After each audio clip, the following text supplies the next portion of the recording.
So Estella, as the planned giving officer for the foundation, talk to us about how folks could donate to, in other words, what do you have that you can offer to folks as far as if they want to make a donation to the foundation? Great question.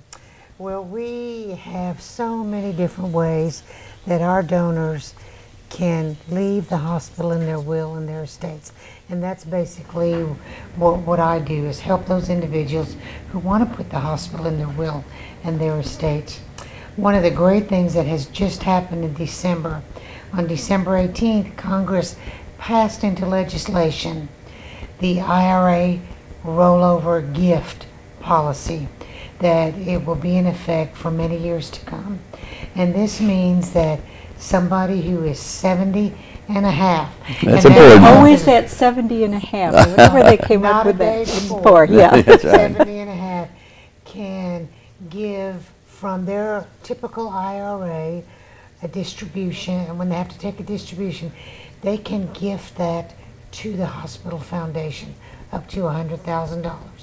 Now the key is talk to your financial advisor, Right. have them, let them know what you want to do, and then the check is not made out to you, because then that gives you the tax liability.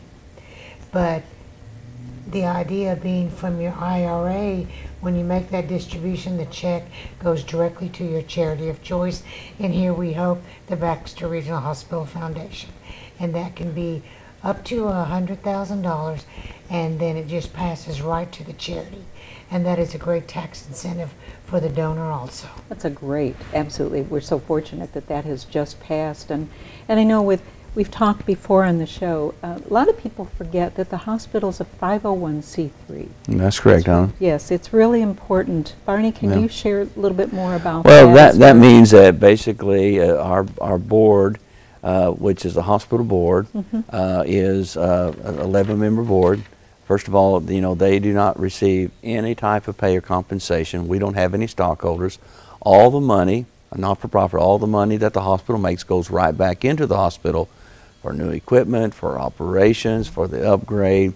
That's what's so exciting, because we do have a great community that supports our hospital. We certainly do. And that they can give back through the way. And then the foundation has its own, has a 501c3 also, and we're a subsidiary of the hospital. So through that avenue, people can give to the hospital also. And it's wonderful. Over the years, Estella and you've both been on the show, and we've talked about all of the things that I'm thinking just in the last 10 years that have happened at the hospital, the improvements, the equipment, the nursery, just amazing things. The Women and Newborn Care Center, the Building for Babies campaign, and on the various floors, upgrading the different units. I mean, Yeah, it's all about our donors. I mean, fortunately, I think we have the best donors in the world. I would agree with you. And without them, you know, we couldn't be the hospital we are today. And, you know, they support our hospital because they believe in our hospital. They believe in those physicians and those nurses and all those ancillary folks that make our hospital what it is, a great place for here in Baxter County. Yeah. Now, our BRMC family, as we call That's it, right. and they treat anyone coming through our doors just like family. Yeah. We're so blessed. They sure do. And Donna, you mentioned all those different things, and the mobile mammography unit. Yes. And every one of those items has happened because of the donors. Right. And they're the ones who, you know, give us the dollars to do those renovations and to keep that MMU bus on the road. Yes. Right. Traveling around to our service areas. And I know a lot of people don't realize, I mean, they think of Baxter County and maybe Marion County, but we have so many secondary markets that I know oftentimes it's over 14 counties That's right. that are served, and especially some of the more rural areas. Thank goodness we've got the mobile mammography unit that women can get their annual breast exam, and with our 3D tomosynthesis, we certainly can detect cancer more quickly. So it's just amazing what we have. Yeah, we're proud. We really are. But and our donors make us proud. Yes, they really do. And you know, you look at our 4 community houses that you hear us talk about a lot. Yeah. And you know, with folks like you know, Peter and Jan Pites for the Pites House, and Charles and McDrean Rappel, you know, for the Rappel Diabetes Learning Center, you know, and the Marucks, Janet and Paul, who endowed the Maruck Center, and then our Josie Sleeman, the Sleeman Center. So you look at all those folks who have made a difference in thousands of lives. And so I know we talked about over 16,000 folks went through those doors this year at those houses. In 2015, it's amazing. That's it's right. Wonderful. It is amazing. Yes, and I know that as I always think of cancer with because I've had folks on the show that have shared their personal experiences, and just using that as an example of one of the community houses, the difference it made in the quality of that person's life to know that there were others that they could become better educated, they had the wig room, but they most of all had the support from people that knew exactly what they were going through because they'd experienced it. And you look then also at our Klein emergency room. It's Betty Klein, who through plan gifts and other things have supported that, where we go from 10 rooms in emergency room to 25 rooms. Exactly. I mean, another donor who made a huge impact on our community. Yes, Just and so her much training room. Yeah, that's right. I mean, that's amazing. And we love to be able to take people down through our hospital and show them the Patterson room, the Loggerboard dining room, the Ortman room, and all the different things that have names on it. And those are people that believe in the mission and the purpose of our hospital. They absolutely know how much it benefits. It has personally benefited them at one time, and it benefits their friends and neighbors and loved ones. And it is all about our donors, because again, if we're going to be the independent, you know, the comprehensive community-driven hospital that our purpose is all about, you know, we've got to have what Stella is talking about. We've got to have those plan gifts that will support us in the future. Sustain us into that That's future exactly to make right. sure. And I think independence is really key for this hospital. And only with our donor support will we be able to do that. You know, in a great way, Donna, one of the great ways to help the future and lead the hospital into the years to come, one of the things that we love to do are charitable gift annuities. That's right, Stella. And a charitable gift annuity is really based solely on age.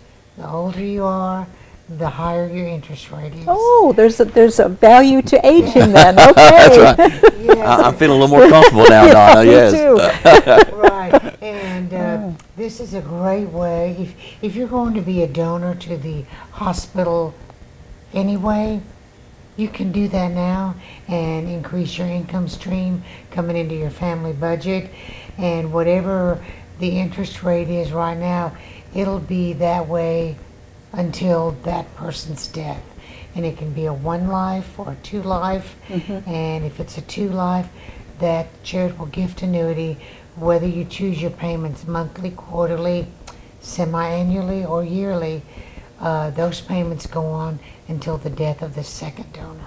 So we're talking maybe someone in their 70s, an interest rate of in the 6.5% to late 7%. Oh my! Isn't that great? Wow, that's wonderful. And the effective rate, basically on that, what Stella was talking about, the effective rate can even be much higher because of the tax consequences it would have.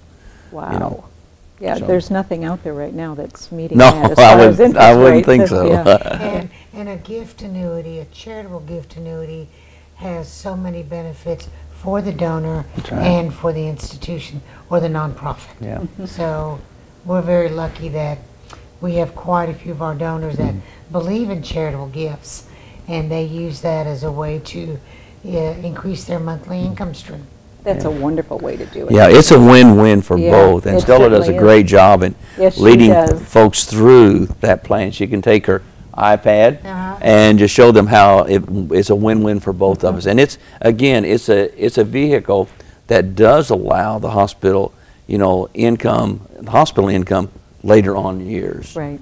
So And we're excited about that. You know what the foundation is then. You know That's what right. you can plan on when you're planning Exactly for, right. can we afford that equipment? Well, yeah, we're going to be able to because of the generosity of donors that you sat down with and planned some things out, and now we know the money's going to be there to purchase that newest equipment. And boy, it's coming at us leaps and bounds every day. We just, last week, Donna, on Friday, we had our whole hospital foundation board in Right. for our strategic planning session for the year, and they kind of give us our marching orders for what we should raise for the year. And they think that we can raise $2 million in new planned gifts from our community. I So bet you can. that's my goal. For Yeah. That's your goal. It's So please help Stella out. Yes, yes, exactly. We love Stella, Yeah, right. and she cooks really well. Right. Please help her out.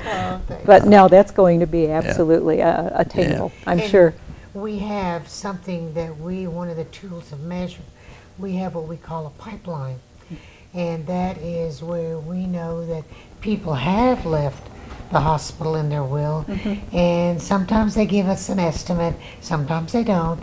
But we try to, increase that every year so that as the year goes on and we have gifts come in because of a person maturing and there's a death, that we have new gifts coming in. And so we now receive gifts now that maybe were, the plan was 10, 15 years ago. Right. So that is what sustains our hospital. Yep. And you're receiving more than monetary on gifts on this. Are you not property, sometimes homes, That's land? true. That's very true. We can, we can take depreciated stocks and bonds. We can take real estate, and again, Stella can sit down with the individual donor and talk about what's best for them. And no, but we can do all of those things to make it a win-win for everyone. Wonderful. Right. Wonderful. We need to take a short commercial break. Okay. Keep those thoughts because there's a lot more for us to cover. Don't go away. We'll be right back in just a moment.